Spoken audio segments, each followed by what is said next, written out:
Hey everybody, it's Ann Beebe. Today is Tuesday, January 22nd, 2019. I'm Barb Hammer. And I wanted to do a follow-up video today about the Women's March events that were held on Saturday the 19th.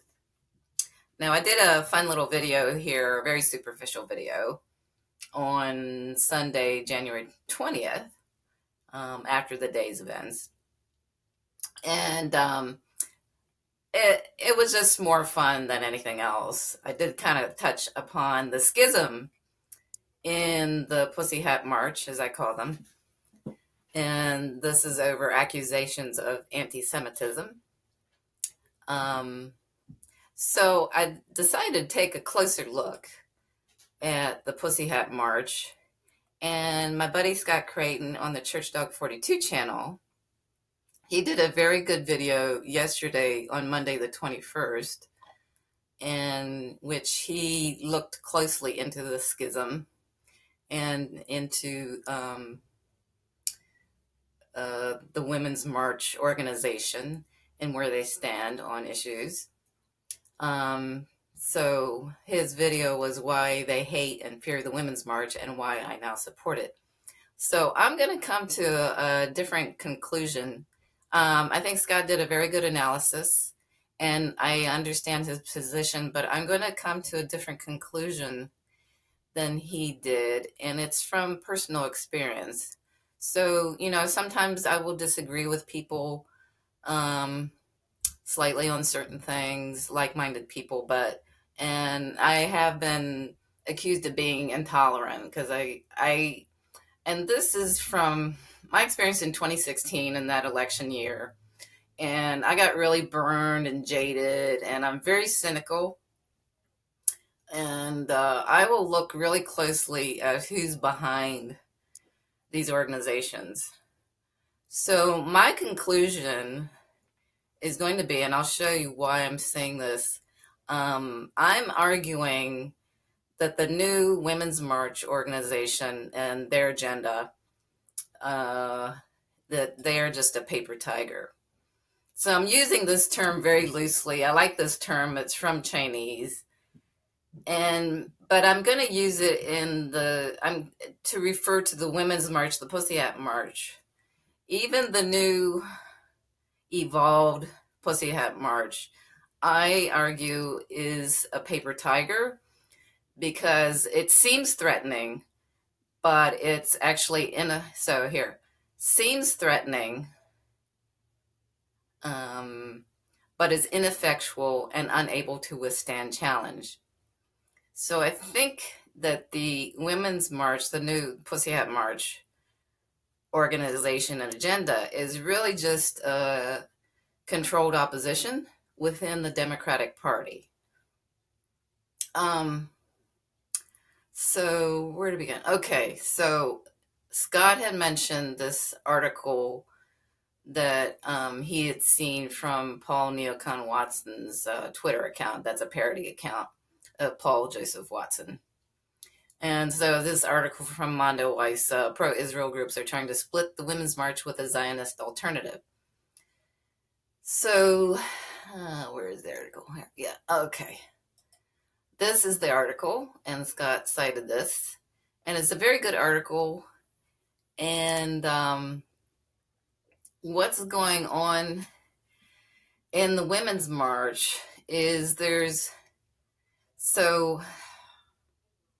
what's really going on? It's sort of a split within the Democratic Party, but I don't take this new Pussy Hat March very seriously. It's, as I said, I think it's controlled opposition within the party. And I don't know. I think it's a lot of smoke and mirrors. Now, don't get me wrong. There are a lot of very good people who've been involved in the march and good intentions. But as in all things in the Democratic Party, or where the Democratic Party is involved, they try to co-opt these reform movements. So Yeah, the article cites this new. Now, I wasn't really well informed about this. So the new splinter group within the women's march movement. It's called, as Scott was talking, Women for All. Women for All. So they are the more hardcore Zionists, I would say, or Israel. They represent the more hardcore Israel lobby within the Democratic Party. Um, so if you go to the site, so they clearly state, they clearly state here, we support candidates and representatives within the Democratic Party who agree with our views and values. We want a Democratic Party that stands for all and supports all. And by all, they mean they don't want any criticism of Israel, is what they're really talking about. And they've, as Scott was saying, they've couched their name. They're trying to be more inclusive, claiming to be more inclusive of men. So this is the splinter group, Women for All. And so a lot of the more hardcore Democratic Party elected officials, they went with this group. So like people like Debbie Wasserman Schultz and I think Kamala Harris, I'm not really sure. But the ones who do not espouse any language that sounds like it's part of the BDS movement, that's a boycott, divest, and sanctions movement to cut ties, economic ties to Israel. So that's this group. Now let's see, and they have a Twitter page. Yeah. So the Twitter page, the two groups, they look very similar, and they are both really Democratic Party organizations. So they're just very subtle differences that you're going to see. Yeah.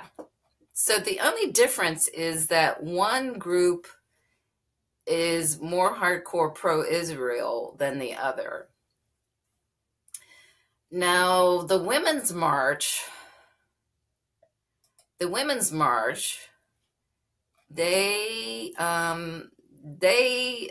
organization, the controversy was that there were certain leaders within the Women's March that supposedly had ties to Louis Farrakhan, but really what was going on, they had expressed opinions that weren't very friendly to the Israeli government. But I think that's kind of like smoke and mirrors. I don't take it very seriously, to tell you the truth, because this is the thing for me. The Women's March organization is still very pro-Democratic Party, and they have organizations behind them, such as Move On, which was an organization that backed Hillary Clinton despite its membership asking them to endorse Bernie Sanders in 2016. They have figures like Alexandria Ocasio-Cortez, who spoke at their events on Saturday. And she's just another hope and change candidate that they're promoting within the Democratic Party, trying to trick people into thinking that the Democratic Party has really changed. Now, what's interesting about Alexandria Ocasio-Cortez, when she spoke at the Women's March rally, I guess, I don't know, maybe it was in New York, I guess, she was condemning Donald Trump as saying he was anti-Semitic, which is the most ridiculous thing of all, because Donald Trump, as Scott has mentioned, and I agree with him, Donald Trump is by far the most pro-Israel president ever. So to call him anti-Semitic is ridiculous. On top of that, his own daughter converted Judaism. His son-in-law is Jewish. Their kids are Jewish. And the son-in-law is basically like an adopted son of Benjamin Netanyahu. So this is ridiculous. So both groups are really using this anti-Semitic smear. It's part of this infighting within the Democratic Party. But I don't take the Women's March, the Pussy Hat March, as being seriously anti-Israel. They have like Linda Sarsour. Linda Sarsour is a joke. She claims to promote Palestinian rights, but she's not really anti-Israel. She doesn't really oppose, I guess, Israel's agenda in the region and the Middle East. So all of these people, they really are just controlled opposition. So if you look at, okay, so I did closely at the website. Scott was looking at the website, and he was talking. I'm going to say again, they're very good people involved in the Women's March, and there are people trying to work at the grassroots level. But I just see this, it's continuing co-opting of issues and movements that are trying to fight for change. It just reminds me too much of organizations like Bernie Sanders' Our Revolution and the Justice Democrats, sorry. But when I look at the press releases and the organizations behind the Pussy Hat March, it's still more the same. So Planned Parenthood. So in 2016, I kind of had an awakening about Planned Parenthood because Planned Parenthood endorsed Hillary Clinton when Bernie Sanders had a much better stance on women's reproductive rights. The other thing is Planned Parenthood opposes universal health care, Medicare for all. The other thing is, so, you'll see Move On. So as I said, Move On, a lot of these groups are just sort of Democratic Party fronts, and they just endorsed Hillary Clinton, or, they're just sort of the same old corporate Democratic front. So Linda Sarsour, actually, I forgot to mention, she was a surrogate for Bernie Sanders. So it's another reason I don't take it very seriously, because Bernie's surrogates are all, I don't have any use for them anymore, to tell you the truth. So if you look at the press releases, you will see they are promoting the idea of lobbying on Capitol Hill for changes and to push for Medicare for all. But I really don't see lobbying on Capitol Hill unless you're a corporate. There's not really going to be any change. So I just think that's very futile. The theme of the Women's March, I mentioned this in the video the other day, was Women's Wave. So they're kind of celebrating the election. There were 4 new congresswomen elected last year. 2 of them are indigenous. One is Palestinian, and then there is Alexandria Ocasio-Cortez, who's, I guess, Puerto Rican background, Latino background. So this is more identity politics, and I don't see any of these figures really as figures for change on Capitol Hill at all. So they also are, so they have these partners. I was talking about the partners. They also are, oh yeah, I like the statement on Waffle House incidents. I don't know. So they're,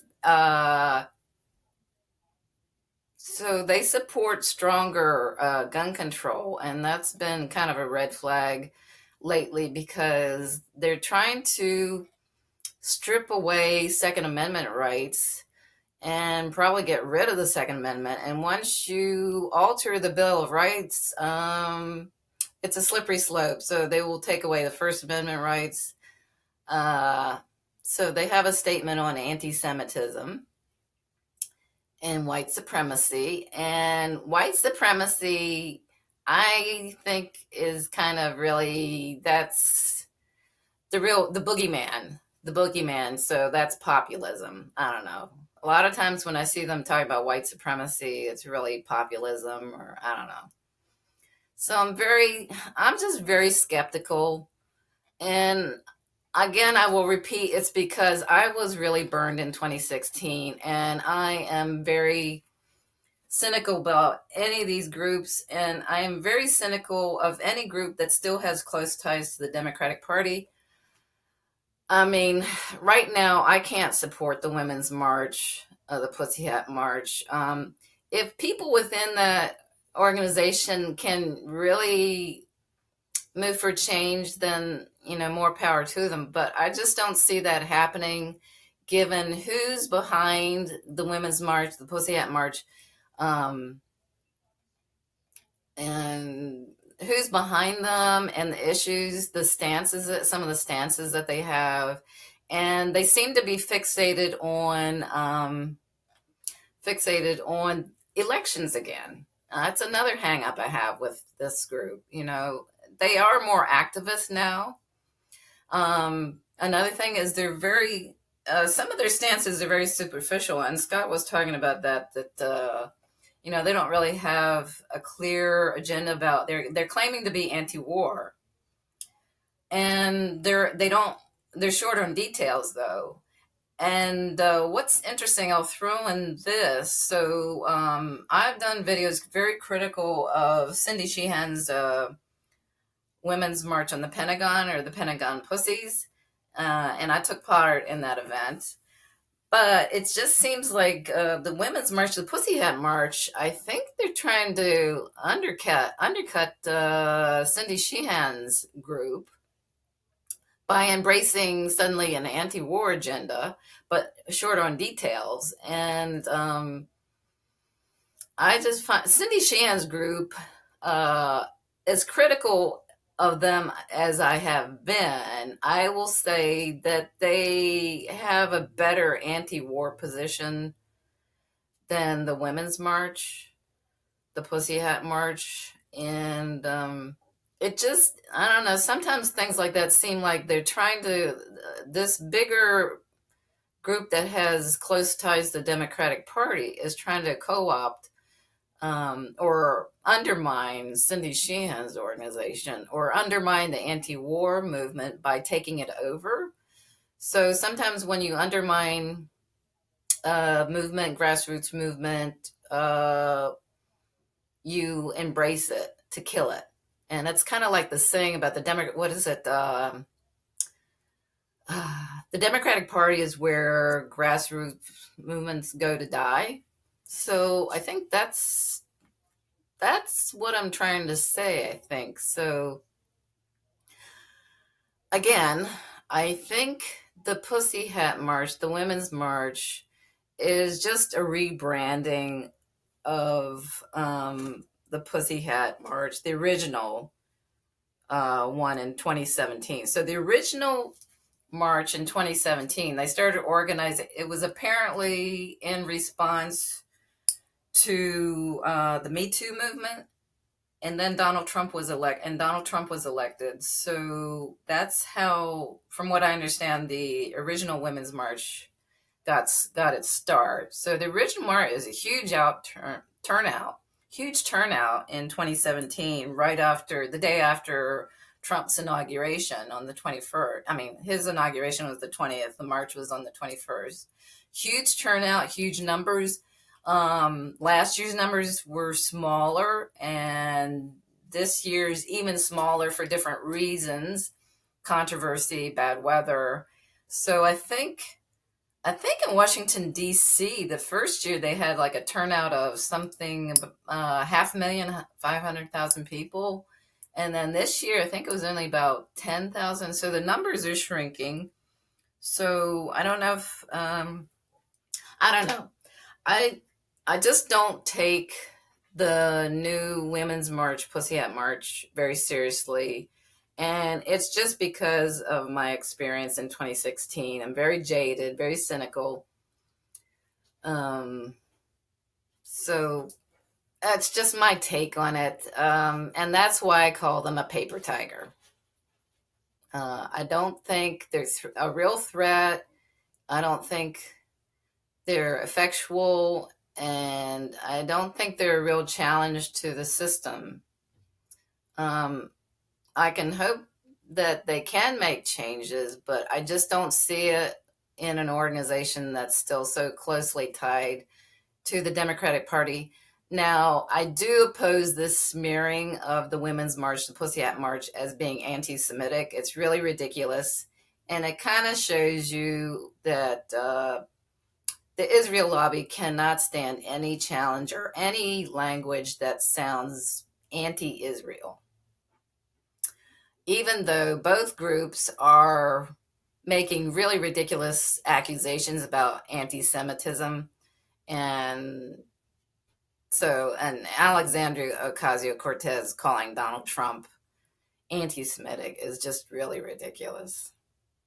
So that's my take. A different take than Scott had, but it's from my personal experience, and I'm just very, very, very cynical about these groups and groups that are trying to reform.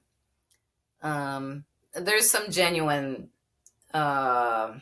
activism going on, I would say, but I don't think it's going to go anywhere as long as the Democratic Party is behind it. And anytime you see those organizations that are establishment Democratic Party organizations like Move On and Planned Parenthood and other organizations like that. Anyway, that's my take. Thanks for listening. And I've got more to say about the Women's March and these anti-Semitic smears against movements like that. So I will talk to you again soon. Bye.